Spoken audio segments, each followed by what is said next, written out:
Have you been training your chest every week, but it still looks flat?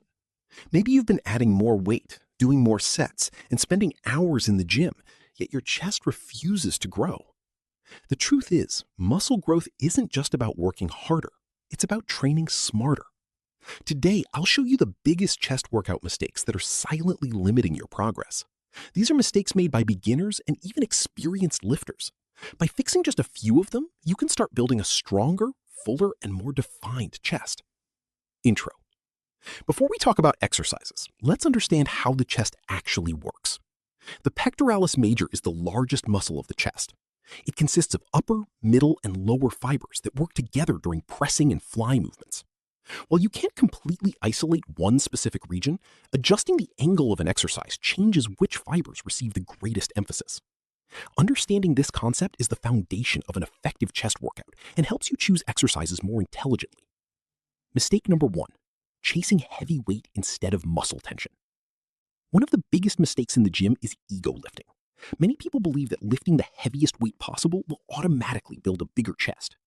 But when the weight becomes too heavy, your shoulders and triceps begin taking over the movement. As a result, your chest loses tension, your technique breaks down, and your risk of injury increases significantly. Instead of asking yourself, how much can I lift? Ask, can I actually feel my chest working? Slow down the lowering phase, stay in complete control of every repetition, and focus on squeezing your chest as you press the weight upward. Remember, your muscles don't know how much weight is on the bar. They only respond to mechanical tension, proper technique, and consistent effort over time.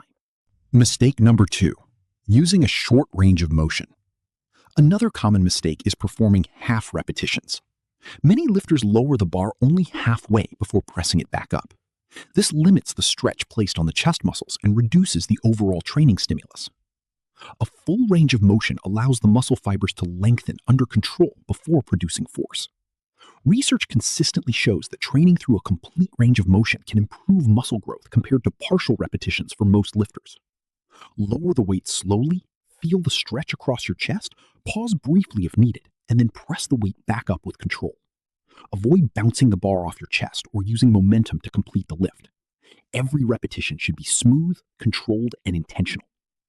Now let's move on to another mistake that many people don't even realize they're making. Stop making these chest workout mistakes. Part 1. Hook, 0 to 030. Have you been training your chest every week, but it still looks flat? Maybe you've been adding more weight, doing more sets, and spending hours in the gym, yet your chest refuses to grow. The truth is, muscle growth isn't just about working harder, it's about training smarter. Today, I'll show you the biggest chest workout mistakes that are silently limiting your progress. These are mistakes made by beginners and even experienced lifters. And by fixing just a few of them, you can start building a stronger, fuller, and more defined chest. Intro, 30 to 40-10. Before we talk about exercises, let's understand how the chest actually works. The pectoralis major is the largest chest muscle. It has upper, middle, and lower fibers that work together during pressing and flying movements. While you can't completely isolate one part of the chest, changing the angle of an exercise can shift the emphasis toward different fibers. Understanding this simple concept is the foundation of an effective chest workout. Mistake number 1, chasing heavy weight instead of muscle tension. One of the biggest mistakes in the gym is ego lifting.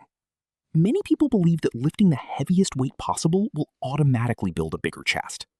But in reality, when the weight becomes too heavy, your shoulders and triceps begin doing most of the work. Your chest loses tension, your form breaks down, and your risk of injury increases. Instead of asking how much can I lift, ask yourself, can I actually feel my chest working? Mistake number 3, poor elbow position. Your elbow position can completely change how a bench press feels. If your elbows flare out too wide, unnecessary stress is placed on the shoulder joints. On the other hand, keeping your elbows too close shifts most of the work toward the triceps. For most people, keeping the elbows between 45 and 70 degrees from the torso creates a stronger and safer pressing position while allowing the chest muscles to produce maximum force. At the same time, keep your shoulder blades pulled back and down throughout the movement. This creates a stable base for pressing, protects your shoulders, and helps you feel far better chest activation. Remember, great chest development doesn't come from lifting heavier every week. It comes from mastering the fundamentals with every single repetition. Now that we've covered the most common chest training mistakes, let's look at how to build your chest the right way using science-based exercise selection. Now that we've fixed the biggest chest training mistakes, let's talk about what actually builds an impressive chest over time. First, choose exercises that complement each other. A flat bench press is excellent for overall chest development. An incline press places greater emphasis on the upper chest, helping create a fuller look. Dumbbell presses allow a greater range of motion and help improve muscle balance, while cable or dumbbell flies are ideal for keeping constant tension on the chest throughout the movement. Next, let's talk about training volume. More isn't always better. For most people, performing around 10 to 20 challenging sets for the chest each week is enough to maximize muscle growth. Focus on quality repetitions rather than endlessly adding more exercises. Progressive overload is another key principle. This doesn't always mean adding more weight. You can also perform an extra repetition, improve your technique, slow down the lowering phase, or increase your control. Small improvements every week lead to big results over time. Recovery is just as important as training.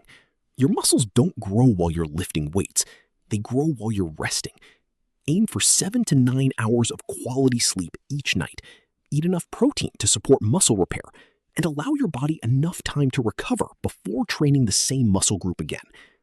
Finally, remember that consistency beats perfection. You don't need the perfect workout. You need good technique, smart exercise selection, proper recovery, and patience. If you stay consistent with these fundamentals, your chest will become stronger, fuller, and more defined over time. If you found this video helpful, make sure to like the video, subscribe to the channel, and turn on notifications so you never miss future science-based fitness content. This is Gym Life. Train smart, lift right, and I'll see you in the next video.